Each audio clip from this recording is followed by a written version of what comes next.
Because I'm not drunk, so that's okay. Thanks, Khary.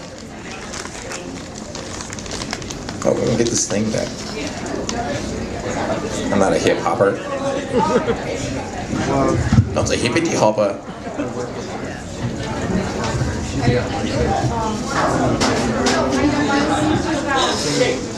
Well, now I'm reading a poem, so just wait. Things I have learned since adopting a cat. 1. Forget the rap song. Despite the cute dance move, they know nothing of being a cat daddy. 2. In my first 2 months, if I forgot to feed her on time, I'd rationalize it by saying she was a stray. She didn't even have a schedule. Based on this, I would be a horrible foster dad. It'd be like saying, hey boy, quit crying. Before me, you didn't even have no father. 3.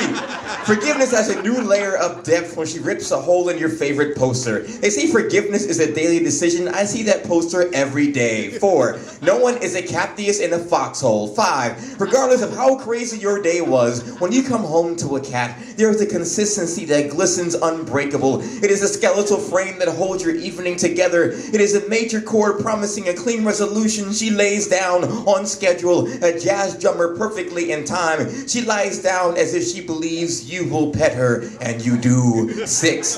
The quickest way to create an awkward moment is when talking to folks about your cat and casually say, yeah, she's totally a biter. 7.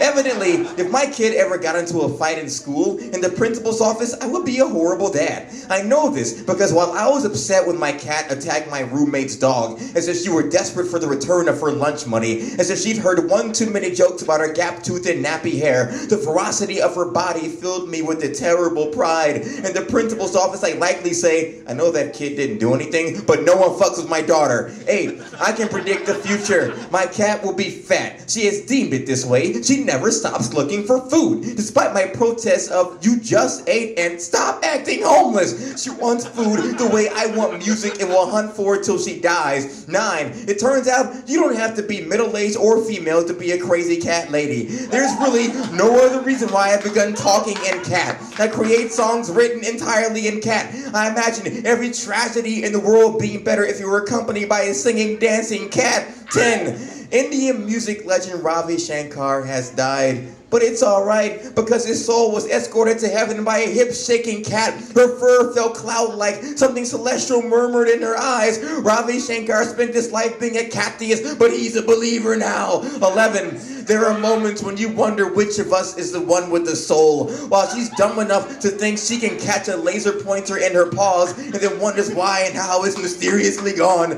There are moments when I'm cradling her, and she reaches up to my face like she believes she has fingers and bare human skin. She is silent as if she is person enough to want to preserve a moment. I nuzzle her wet nose with my dry one. It is a conversation only one of us understands. Sometimes she is dumb. She got it from her daddy.